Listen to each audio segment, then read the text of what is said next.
Hey guys, நான் last வீடியோவில் கேட்டிருந்தேன் என் செடியெலாம் செத்து போகுது என்ன ரீசன் சொல்லிட்டு. அதில் ஒருத்தவங்க வந்து கமெண்ட் பண்ணியிருந்தாங்க சன்லைட் பத்தாமல் இருக்கும் அப்படின்னு சொல்லிட்டு.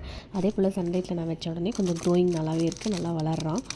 இப்போ வந்து பார்த்திங்கன்னா நான் வந்து ஆக்சுவலாக கிராஃப்ட் வீடியோ போடலாம் தான் எடுத்தேன். பட் என்ன ஆச்சுன்னா பவர் கட் ஆகிடுச்சு. அப்புறம் வந்து கிராஃப்ட் பண்ணுறதுக்கு என்கிட்ட இந்த திங்ஸும் இல்லை, ஐடியாவும் இல்லை. ஸோ அதனால் என்ன பண்ணேன் அப்படின்னா, இது நான் எப்போயோ வாங்கி வச்சிருந்த ஸ்டென்சில். இதை வந்து நான் சண்டே மார்க்கெட்டில் தான் வாங்கியிருந்தேன், ஆக்சுவலாக பாண்டி சண்டே மார்க்கெட்டில். சரி, இது எப்படி ஒர்க் ஆகுதுன்னா, ஆல்ரெடி நான் வந்து ஒரு வீடியோ ஒன்று போட்டிருப்பேன் அந்த தீபாவளிக்கு. அந்த ஸ்டென்சில் வந்து நான் அப்படின்னு சொல்லிட்டு ஒரு ஸ்டென்சில் பேஜ்லேருந்து வாங்கியிருந்தேன். அது வந்து கொஞ்சம் பிரித்து ஒட்டுறதுக்கு எனக்கு கஷ்டமாக இருந்துட்டு. பட் அதில் வந்து பார்த்திங்கன்னா 2 டபுள் லேயர் கொடுத்துருந்தாங்க.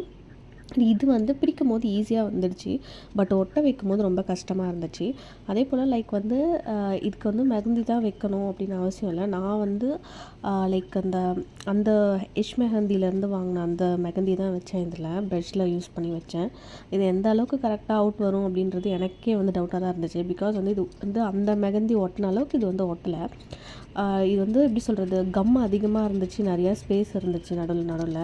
ஸோ எண்ட் ஆஃப் த டே பார்த்திங்கன்னா நான் சூஸ் பண்ண மாடல் தப்பாக என்னன்னு தெரில. என் கைக்கு இப்படி தான் வந்து அந்த எப்படி இருக்குன்னு கமெண்ட்டில் சொல்லுங்கள். So thank you, bye bye, next வீடியோவில் பார்க்கலாம்.